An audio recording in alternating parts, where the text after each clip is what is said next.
Untuk ujian tengah semester Professional Designer Ethics, saya Sharon Pangestu dengan NIM 680677. Bisa ceritakan tentang diri Anda dan latar belakang pendidikan Anda di bidang desain? Bisa. Halo, nama saya Sharon Pangestu. Saya berasal dari Universitas Multimedia Nusantara, jurusan Desain Komunikasi Visual di sini. Saya menilai diri saya sebagai seseorang yang multitalenta dan saya menguasai berbagai bidang desain di sini. Tapi secara spesifik, saya menyukai branding dan website. Bagi saya, kekuatan dari branding itu sangat mengesankan. Bagaimana branding itu dapat mengubah persepsi masyarakat ke arah yang lebih positif. Dan bagi saya akan sangat membanggakan jika saya berhasil mempengaruhi masyarakat, mengubah persepsi masyarakat ke arah yang lebih positif dengan desain yang saya buat di sini. Kebetulan salah satu dari produk dari branding tersendiri adalah website. Dan dimana ketika saya berkecimpung di bidang branding, saya juga menemui sebuah desain website, dan lama-kelamaan saya menyadari bahwa saya menyukai desain website yang bentukannya tertata di sini. Sehingga branding dan user interface merupakan salah satu bidang desain yang saya sedang kembangkan dan dalami di sini. Saat berkuliah, saya juga aktif berorganisasi dan dipercaya untuk menjadi seorang koordinator dan ketua dari organisasi kampus visit dan kepanitiaan dari perkenalan prodi DKV 2022. Di sini dengan pengalaman tersebut, saya memiliki kemampuan berkomunikasi yang baik, komunikasi yang efektif dalam bekerja sama dengan tim, manajemen waktu yang baik juga, dan dapat terbiasa dengan bekerja di bawah tekanan ataupun deadline. Apa yang membuat Anda tertarik melamar di posisi desainer di perusahaan kami?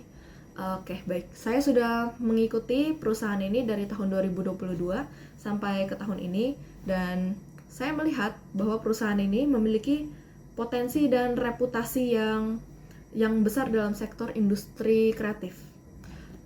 Perusahaan ini bukan perusahaan yang bergerak di bidang desain, bukan di bidang yang saya minati, namun saya percaya perusahaan ini membutuhkan seorang desainer yang dapat mengembangkan citra dari perusahaan ini. Dan saya memahami hal tersebut, dan saya yakin saya dapat berkontribusi dengan baik dengan perusahaan ini. Saya juga menyadari bahwa menurut saya branding dari perusahaan ini itu tetap relevan dengan perkembangan digital yang sangat cepat di tahun ini, dan saya tertarik mengetahui caranya untuk tetap relevan dengan caranya perusahaan ini. Dengan bergabung dengan perusahaan ini, saya yakin saya dapat berkontribusi dan meningkatkan kemampuan diri saya bersama perusahaan yang unggul pada sektornya, yaitu sektor industri kreatif. Bisakah Anda berbagi pengalaman bekerja atau magang sebagai desainer, dan bagaimana pengalaman tersebut membantu mengembangkan kemampuan Anda? Selama saya magang 6 bulan, saya bersama tim merancang sebuah konsep dari sebuah event. Saya juga menjadi seorang planner dari konten sosial media. Saya juga merupakan seorang eksekutor dari planning yang saya buat sebelumnya dalam bentuk visual atau desain di sini. Dan dalam prosesnya, saya juga melakukan komunikasi dengan rekan kerja saya. Saya juga belajar untuk mengembangkan ide di situ, dan saya juga belajar untuk menerima kritik ataupun saran dari rekan kerja ataupun atasan saya. Pengalaman ini memperkuat saya dalam segi desain secara teknisnya. Saya juga memiliki kemampuan manajemen waktu yang baik di sini, dan pengalaman yang cukup dalam bekerja sama dengan orang, seperti menerima kritik ataupun bagaimana caranya saya mengalah dan mendengarkan rekan kerja saya. Saya juga mendapatkan pengalaman dalam tim, bekerja secara efektif di sini, membangun hubungan yang baik bersama dengan sesama atau rekan kerja, sekaligus menyampaikan aspirasi atau ide-ide saya tersendiri di sini. Apa kelebihan utama Anda sebagai desainer? Menurut saya, sebagai seorang desainer, selain kemampuan dalam mendesain mereka, seorang desainer memerlukan kemampuan dalam berkomunikasi. Berkomunikasi dengan klien mereka, berkomunikasi dengan rekan kerja mereka, ataupun mereka berkomunikasi dengan desain yang mereka buat. Seperti apa pesan atau makna yang ingin disampaikan dari desain. Namanya juga desain komunikasi visual. Oleh karena itu, saya ingin menceritakan pengalaman saya, yaitu selama berkuliah di DKV UMN, saya mengambil organisasi yang berkaitan erat dengan yang namanya komunikasi dengan orang lain. Di kampus visit, saya menjadi seorang person in charge yang membawa siswa atau siswi sekolah menengah atas untuk berkeliling di Universitas Multimedia Nusantara, memperkenalkan fasilitas UMN kepada para siswa dan siswi di sini. Saya juga pernah menjadi seorang person in charge di Perkalampur di DKV 2021, namun dengan tugas yang berbeda, yaitu memperkenalkan bidang studi, program studi desain komunikasi visual kepada mahasiswa baru. Dan di sini saya membantu mereka untuk beradaptasi kepada dunia perkuliahan juga. Dan di tahun berikutnya, saya dipercaya menjadi seorang koordinator visual publikasi dokumentasi di organisasi kampus visit, sekaligus menjadi seorang ketua di kepanitiaan Perkalaprodi DKV 2022. Dan dengan pengalaman ini, saya belajar banyak mengenai manajemen. Dan kurasa itu keunggulan saya. Seorang desainer yang memiliki kemampuan manajemen waktu yang baik dalam memanage pekerjaannya, sekaligus dapat berkomunikasi secara efektif di sini. Apa kekurangan Anda sebagai seorang desainer? Sebagai seorang desainer, saya menyadari kekurangan saya adalah saya tidak bisa mendelegasikan pekerjaan saya kepada orang lain. Bukannya tidak bisa, tapi kurang mempercayai orang lain. Yang dimana pada akhirnya saya mengambil seluruh pekerjaannya untuk saya kerjakan sendiri. Karena saya percaya kepada diri saya untuk menghasilkan kualitas yang sesuai dengan standar yang saya tetapkan. Namun saya sadar bahwa hal ini akan memperberat pekerjaan saya di masa depan, dan saya malah menutup kesempatan bagi orang lain untuk berkembang. Oleh karena itu saya belajar untuk lebih menghargai orang lain, lebih mempercayai orang lain, sekaligus memberikan mereka kesempatan untuk mengembangkan diri mereka di sini, dan memberikan mereka kesempatan untuk berkontribusi di sini. Bagaimana Anda mendeskripsikan gaya desain Anda? Dari mana Anda mendapatkan inspirasi untuk karya-karya Anda? Saya menyadari saya menyukai gaya desain yang bersih, yang minimalis, tertata, dan terstruktur. Oleh karena itu, saya sadar bahwa gaya desain saya lebih cenderung memperhatikan layout, lebih memperhatikan warna, ataupun tipografi dari brand yang saya ingin sampaikan, dari brandingannya tersebut. Dan gaya desain saya itu seringkali dipengaruhi oleh dari bagaimana saya menjelajahi internet seperti Pinterest ataupun Behance, yang menjadi salah satu sumber inspirasi saya, website sumber inspirasi saya di situ. Namun tidak jarang juga saya scrolling sosial media untuk memberikan inspirasi pada gaya desain yang saya ingin perdalam atau minati di sini. Bisakah Anda menjelaskan salah satu karya favorit Anda dari portofolio yang Anda bawa? Bisa. Jadi di sini ini merupakan salah satu karya favorit saya, yaitu Pahlawan Si Kecil. Pahlawan Si Kecil merupakan salah satu produk branding ya, tapi Pahlawan Si Kecil ini merupakan sebuah kampanye yang bertujuan untuk mencegah modern slavery, yang target audiensnya itu adalah anak kecil sampai remaja. Ini merupakan kampanye bayangan, namun berada di bawah organisasi lembaga swadaya masyarakat yang faktual, yaitu Rumah Faye di sini. Nah, Pahlawan Si Kecil ini mempunyai media utama aplikasi yang dapat terlihat di sini dan di sini. Ini merupakan media utamanya. Aplikasi ini bertujuan untuk supaya user dapat berdonasi ataupun melihat informasi yang up to date mengenai modern slavery.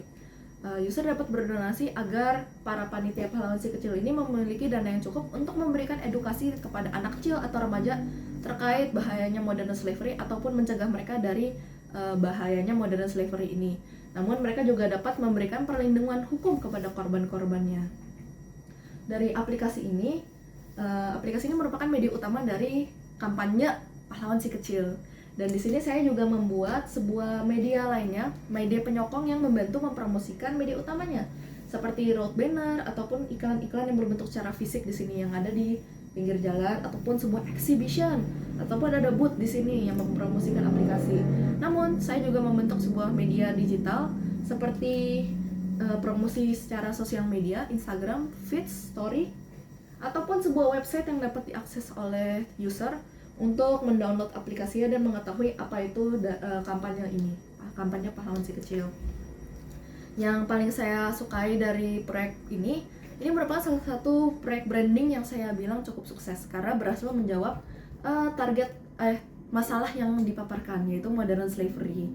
Terlebih proyek ini atau proyek branding ini memiliki riset yang cukup mendalam terkait masalah dan terdapat strategi pemasaran ataupun strategi kampanye yang cukup baik di sini, seperti adanya media utama dan media pendukung yang mendukung media utamanya. Nah, itu adalah proyek branding saya, salah satu proyek favorit saya di sini. Untuk soal berikutnya, bagaimana biasanya Anda memulai proses desain? Proses desain saya biasanya dimulai dengan sebuah riset mendalam mengenai target marketnya ataupun target audiensnya ataupun masalah yang ada, seperti dari kampanye pahlawan si kecil ini tentang modern slavery. Terdapat riset yang mendalam dari sini untuk memberikan sebuah gambaran terhadap masalah apa sih yang saya hadapin sebenarnya di sini. Dan setelah saya sudah melakukan riset, biasanya saya membentuk sebuah mind map. Mind map bagi beberapa orang itu tidak efektif, tapi bagi saya ini sangat membantu. Terlebih ketika saya menemukan big idea, mencari sebuah big idea. Mind map itu sangat membantu. Ketika big idea sudah ditemukan, saya akan mengembangkan konsep tersebut dalam bentuk visual, seperti mencari mood board ataupun sebuah stylescapes. Seperti gaya visual apa sih yang saya inginkan, atau memberikan saya sekedar sebuah inspirasi atau patokan dari proyek tersebut. Setelah itu, dari segi desainnya nih, saya akan memulai sketsa kasar dalam bentuk melalui kertas atau pensil secara tradisional, namun akan saya kembangkan sketsa tersebut dalam bentuk komprehensif dalam media digital seperti Adobe Illustrator ataupun Adobe Photoshop gitu. Begitu, dan tentunya saya juga sering mengalami hambatan nih dalam mendesain. Dan biasanya ketika saya mengalami hambatan, saya akan berhenti sebentar dari apa yang saya kerjakan dan saya akan mencoba untuk refreshing atau mencari ide di internet lewat Pinterest ataupun Behance, ataupun tidak jarang juga saya menyelam ke sosial media untuk mencari inspirasi tertentu yang mempengaruhi desain saya. Pernahkah Anda bekerja dengan klien yang memiliki visi berbeda dari Anda? Ya, di sini saya pernah menghadapi situasi seperti ini, dan biasanya saya sebagai seorang desainer akan memberikan pandangan saya secara profesional, memberikan pengalaman saya kepada mereka, ataupun memberikan data-data yang saya dapatkan atau kemungkinan yang akan terjadi dari pilihan yang lain atau pilihan yang saya berikan ini.